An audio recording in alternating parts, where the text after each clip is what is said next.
on se retrouve dans ta belle municipalité qui est Lamotte. Parle-moi de tout ce qui se passe à Lamotte. Bien, pour commencer, moi, j'ai grandi à Lamotte. OK. Mes parents étaient ici, leurs parents étaient ici, fait que toute ma famille vient vraiment de Lamotte.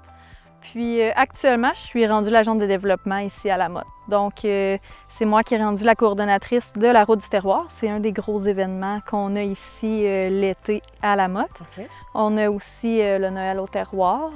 La municipalité fait beaucoup d'activités, beaucoup d'événements, autant qui est fête de la famille. On a plusieurs comités, entre autres le comité des jeunes. Eux, ils font beaucoup d'activités de financement, puis ça leur permet de faire plein d'activités avec ces sous-là. Donc, nos jeunes du village ils ont accès à plein de choses. On a aussi, dans le fond, la table de concertation. Okay. Ça a été créé, dans le fond, pour regrouper tous les comités de Lamotte qui peuvent discuter ensemble pour des activités ou, tu sais, comme là, c'est la table de concertation qui gère vraiment, qui est le comité organisateur de la Route du terroir. Donc, moi, je suis la coordonnatrice en étant l'agent de développement, mais c'est vraiment à la table de concertation que les décisions se prennent. Fait que tous les comités ensemble, on peut discuter. On a la pariole, on a la bibliothèque, le comité de la fabrique. On a aussi le conseil municipal. On a un membre du conseil qui assiste aux séances de la table de concertation. Fait qu'on peut organiser tout plein d'activités. La fabrique fait des brunchs de fête des mères à chaque année. Vous avez un beau lac aussi. Oui. C'est le lac Lamotte qui est très grand, hein? Oui. Qui se déverse vers Amos, je pense. Ce lac-là, est-ce qu'il y a une marina ici où les gens peuvent débarquer leur bateau ou... Nous, on a un débarcadère. OK. Donc, il y a le quai, puis il y a un débarcadère à côté. Donc, les gens, ils peuvent s'arrêter là. On a un stationnement, fait qu'ils peuvent se stationner, débarquer là, aller en bateau.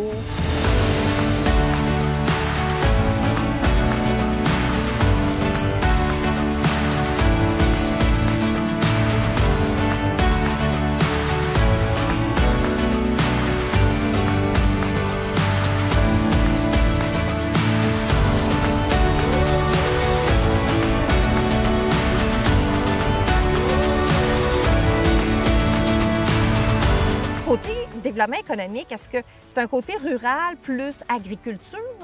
Est-ce qu'on a certains cultivateurs encore? Ou ça commence à se développer un peu plus grand et devenir un petit peu plus urbanisé? Bien, avant, c'est sûr qu'il y avait plus de fermes qu'aujourd'hui, mais on en a encore, malgré tout. Par contre, c'est sûr qu'on a perdu notre dépanneur. Mais, OK. On avait un dépanneur avant, maintenant on n'en a plus, sauf que... Qu'est-ce qui a fait ce changement-là? C'est le déménagement des propriétaires. Ah, OK. Ouais. OK. C'est vraiment une des raisons principales. Combien d'habitants qu'il y a ici à Lamotte? Actuellement, on a 492 habitants. OK, 492. Ouais. Donc là, au niveau des écoles, parce qu'il y a une école ici primaire, je pense aussi, oui. Hein? Donc les familles peuvent venir s'installer. C'est un endroit tranquille, c'est assez paisible.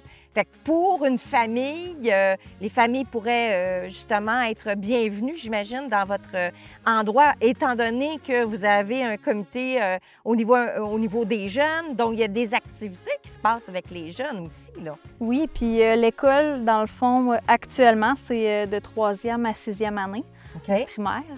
Ce qui est de maternelle à la 2e année, c'est à Saint-Mathieu. C'est ça, vous partagez un peu le côté des jeunes là, au niveau de leur scolarité. Oui. Puis là, éventuellement, on va avoir une nouvelle école ici à Lamotte qui va être construite. Ah oui?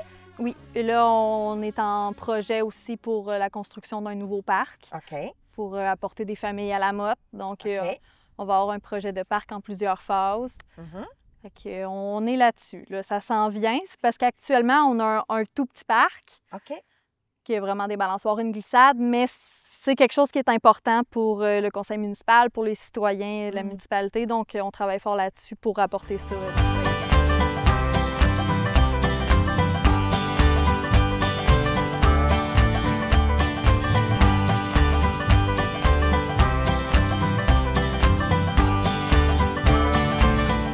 Pour être de plus en plus attractif, j'imagine. On essaye beaucoup d'embellir notre village. On a gagné 4 fleurons. Oh oui! La motte, oui. OK. Puis comme là, les fleurons, c'est l'an prochain. OK. Donc, tu sais, on travaille fort là-dessus parce que là, on n'avait plus de comité d'horticulture. OK. Puis là, on en a reparti un. Vu qu'il n'y avait plus de comité d'horticulture, c'était vraiment les citoyens qui venaient aider et tout. Mais c'est sûr que ça aide d'avoir... Et je pense qu'il y a une vie citoyenne, tu sais, c'est une communauté qui est très de proximité, je pense, ici. Hein? Tout le monde met la main à la pâte pour pouvoir agrémenter leur village. C'est important pour eux autres, je pense. Il y a une culture qui est là. Puis si on fait un appel à tous pour faire une journée de nettoyage, des plates-bandes ou quoi que ce soit, tu sais, les gens vont vraiment se présenter, ils vont nous aider à le faire, puis ça va leur faire plaisir de faire du bénévolat. Puis on va toujours essayer de réussir à trouver des bénévoles un peu partout pour faire Fait que les gens tâche. sont prêts à travailler, à mettre justement, à donner de leur implication pour rester dans un endroit paisible, tranquille, mais agréable également.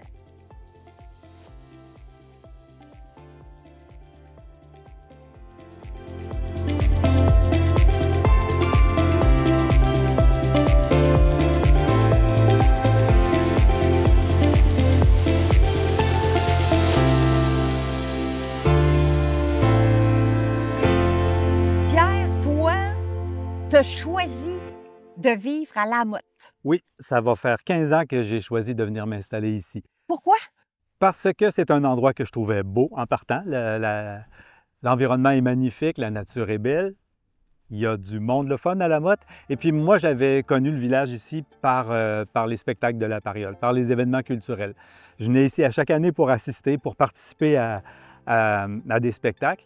Et puis, à un moment donné, c'est ça, en me promenant, je vois un terrain à vendre. J'ai dit, j'achète le terrain, on verra les projets.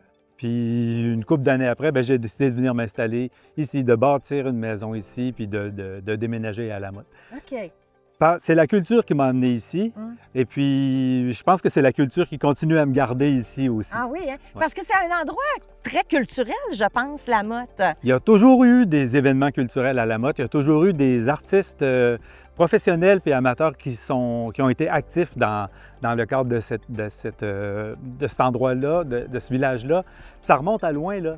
Hein? Dans les dernières années, il y a une espèce d'effervescence, mais des fois, on essaie d'expliquer pourquoi à La Motte, il y a autant d'artistes, pourquoi à La Motte, il y a eu autant de gens qui faisaient de la culture. Puis, en parlant avec les plus anciens, ce que je me suis fait dire, c'est qu'il y a eu des familles qui se sont installées. Dans les familles pionnières, là, il y a entre autres 3 ou 4 familles pionnières dans lesquelles il y avait des musiciens. OK. Ces familles-là, ils ont eu beaucoup d'enfants qui sont pas mal toutes restées à La Motte. Et puis, dans ces gangs de musiciens-là, à un moment donné, de musicien en musicien, ils ont commencé à faire des choses. Et puis, tiens, pourquoi on ne fait pas des pièces de théâtre? Fait que ça remonte à longtemps que la jeunesse lamotoise était impliquée culturellement. Puis, on dirait que ça s'est déposé dans l'ADN des gens.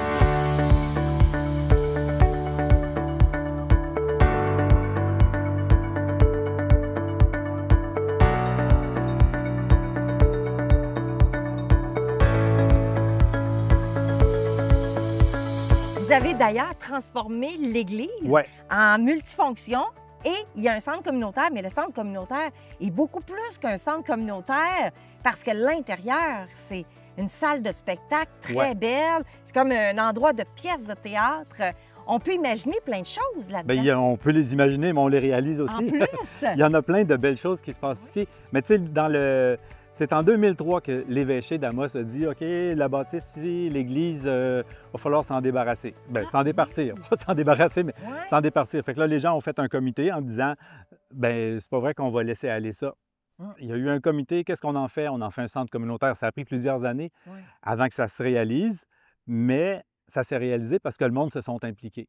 Quand ils ont transformé l'église en centre communautaire ici, c'est des milliers d'heures de bénévolat de toutes sortes. On parle autant de toutes les femmes qui sont venues avec des moulins à coudre à terre pour coudre les grands rideaux qu'on voit à l'intérieur. On parle de refaire complètement l'électricité dans un bâtiment comme ça. Il y a 3 ou 4 gars qui étaient des électriciens de mine. Eux autres, ils venaient passer leur fin de semaine ici pour refaire toute l'électricité, pour mettre ça à niveau, pour en faire quelque chose. Fait que c'est des milliers d'heures de bénévolat pour en arriver à un centre communautaire qui, aujourd'hui, c'est carrément le cœur du village, en plus d'être le point de ralliement si jamais il y a des événements plus malheureux. Bon, c'est le point de ralliement au village.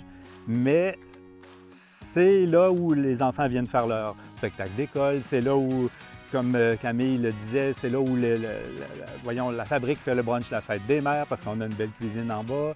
C'est là où la Pariole, on fait des spectacles. C'est là où l'agence de développement va faire d'autres activités aussi, familiales. C'est vraiment le cœur de notre village de Centre-Val.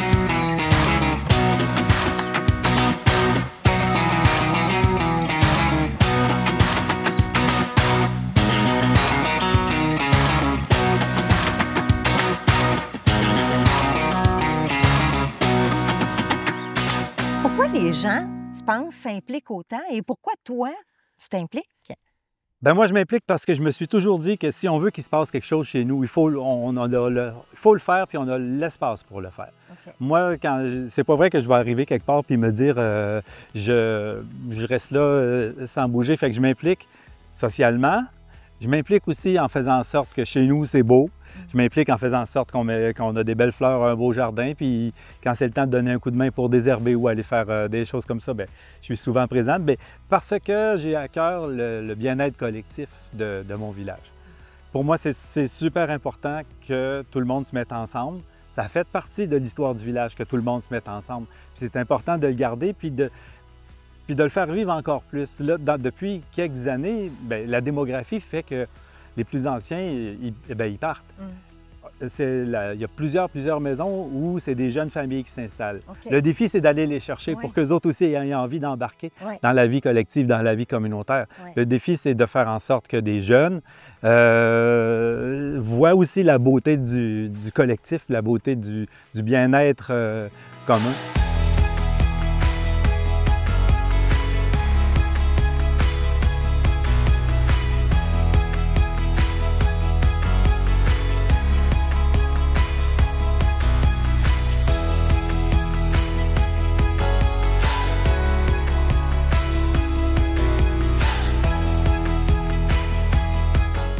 Danaé, toi, ta famille, elle vient de Lamotte, mais toi, tu n'es pas née ici, là. Non, moi, je suis née à Amos, mais effectivement, ma famille vient d'ici. Ma grand-mère paternelle, Grazie, Graziella Michaud, qui a marié mon grand-père, Pierre Ouellette, donc que les gens connaissaient sous le nom de Grazie Ouellette, est née ici, à Lamotte. Il y était 17 enfants dans cette famille-là. Donc, et moi, mon père, mes oncles et mes tantes, donc, sont tous nés à Lamotte. Ont tous vécu à un moment donné à Amos, mais sont revenus quand même assez jeunes dans la trentaine. On a une baie sur le bord du lac Lamotte où en fait tout le monde s'est construit. Et moi, je suis venue, bien évidemment, je venais souvent parce que ma famille était ici, mais moi, les étés. Lamotte, moi, c'est vraiment le synonyme, là, c'est les étés, c'est les vacances, puis c'est le bord du lac Lamotte avec mes cousins et mes cousines, puis les jardins de ma grand-mère. Comment est-ce que tu vois l'évolution de Lamotte de tes yeux d'enfant à tes yeux d'adulte aujourd'hui? Bien, en fait, c'est drôle parce que moi, enfant, je ne fréquentais pas le village. On était vraiment sur le bord du lac. Et moi, j'ai commencé, en fait, à fréquenter plus les gens de Lamotte et le village quand j'ai décidé de venir vivre ici parce que mon amoureux, c'est Pierre Labrèche. Donc, Pierre a décidé de venir s'installer ici. Et c'est lui, en fait, qui m'a amené à m'établir ici. Fait que moi, mon regard, il est quand même beaucoup plus récent. Mais c'est sûr que j'ai aussi le regard culturel sur ce village-là parce que j'ai personnellement une famille d'artistes, donc très artistique. Et je connais plein de gens au village qui sont des artistes.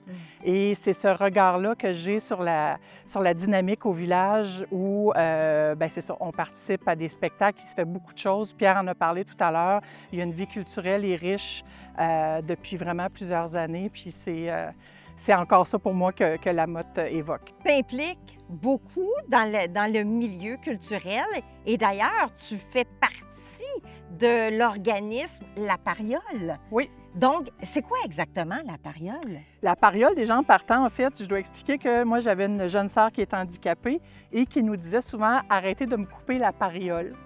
Donc, autrement dit, arrêtez de me couper la parole. Donc, c'est de là d'où vient le nom de notre organisme, en fait, qui a été fondé à l'époque, je pense que c'était en 94 ou 95, qui a été fondée par mon père, Paul Ouellette, par Margot Lemire, Valérie Jacob et Jocelyne Wellas. Petite anecdote, en fait, c'est le 75e du village à l'époque. Ils font partie du comité organisateur, ils organisent des superbes festivités, mais ils se retrouvent avec un déficit à la fin des festivités. Et là, dans la volonté de pouvoir renflouer ce déficit-là, en fait, ils ont décidé de faire un show qu'ils ont appelé le show de la motte et qui devait se faire une fois. Et finalement, ils se sont pris au jeu. Et ce spectacle-là, 26 ans plus tard, a encore lieu et de là est née, en fait, la Pariole, l'organisme culturel. Et aujourd'hui, c'est toute une autre mouture qui est là. Mais donc, moi, Pierre Labrèche, je pense à Louis-Joseph Fecteau-Lefebvre, on a d'autres amis aussi qui sont impliqués dans la Pariole. Et on organise, en fait, différents spectacles musicaux, mais aussi des activités culturelles spontanées. Notre but, c'est de faire en sorte de faire rayonner la culture en ruralité ici chez nous.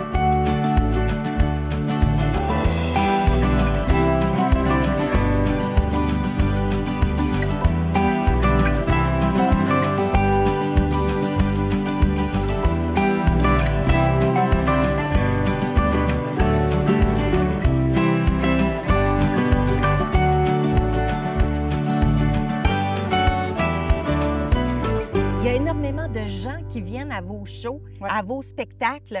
Donc, vous attirez beaucoup de gens, mais vous attirez des gens par, justement, cet organisme-là où vous faites des spectacles, mais également l'activité, la Route du terroir attire des milliers de personnes aussi. Oui, ça, la Route du terroir, donc c'est la table de concertation qui est en charge. Donc, c'est la table de concertation qui est un organisme où Camille le disait tout à l'heure, c'est plein de comités d'organismes lamotois qui sont réunis sur cette table-là. Et là, écoute, voyons, la Route du terroir, ça fait quoi? Plus d'une vingtaine d'années que ça a lieu et les journées où il fait beau, où il y a vraiment beaucoup de monde, il y a entre 5 et 6 000 personnes qui se présentent ici pour la journée. Donc, on le sait, c'est un événement agro-touristique. Donc, on a plein de producteurs agroalimentaires, d'artisans. Souvent, il y a une centaine d'exposants qui sont là. Puis les gens ont un circuit d'1,5 km qu'ils peuvent faire à pied. C'est la fête au village. Ça se fait où? C'est dans le village? Ah oui, c'est dans le village. Je veux dire, ça commence presque au quai municipal. Il y a des exposants jusqu'ici au centre communautaire, dans le centre communautaire. Okay. Et là, ça va continuer aussi sur le chemin Saint-Luc, dans notre parc. Donc, il y a vraiment des gens partout, un chapiteau, de la musique, des activités. Puis, c'est la fête au village, la Route du terroir, vraiment. Là, c'est un événement important. Je pense que c'est un des beaux rendez-vous de l'été ici dans la MRC. C'est quoi l'idée? D'où est partie cette idée-là de créer une Route du terroir comme ça? Oh, écoute, là, je voudrais pas dire des choses qui sont pas véridiques. Il y a deux femmes du village, Chantal Quévillon et Louise Leboeuf, entre autres, qui sont les initiatrices. Je pense qu'elles avaient probablement envie de faire rayonner nos producteurs agroalimentaires parce qu'il y en avait beaucoup. On en a encore, mais il y en avait beaucoup à l'époque. C'est aussi des femmes qui font de l'artisanat elles-mêmes, qui sont des artistes. Donc, puis c'était aussi probablement de faire groover la motte en créant un événement comme ça qui allait attirer les gens ici.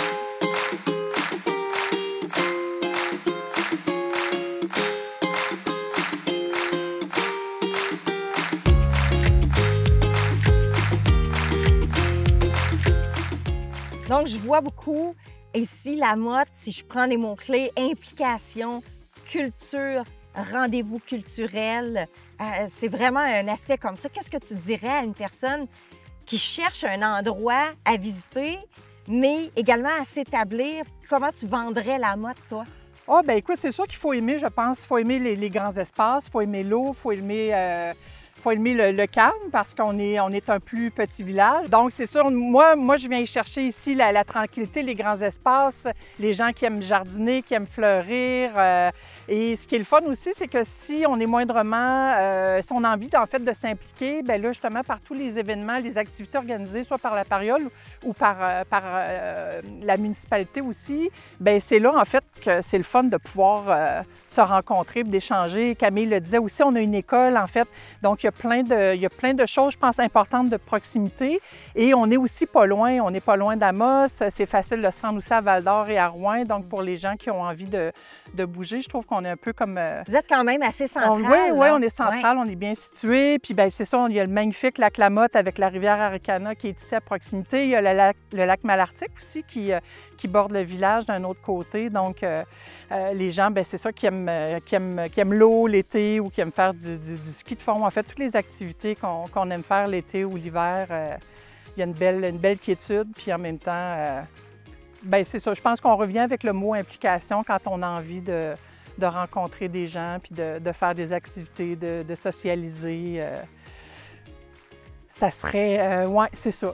Moi, il est beau, mon village, mais c'est mon village, hein? Fait que c'est sûr que je le trouve beau, je l'aime, puis les gens qu'on rencontre sont sympathiques. Puis là, bon, on a une nouvelle agente de développement depuis quelques mois qui est ultra dynamique et ça fait... C'est des postes clés, en fait, dans les municipalités, de pouvoir avoir des gens comme ça qui permettent la concertation, puis de nous mettre en commun. Puis on a cette chance-là d'avoir ça ici, d'avoir une personne comme Camille.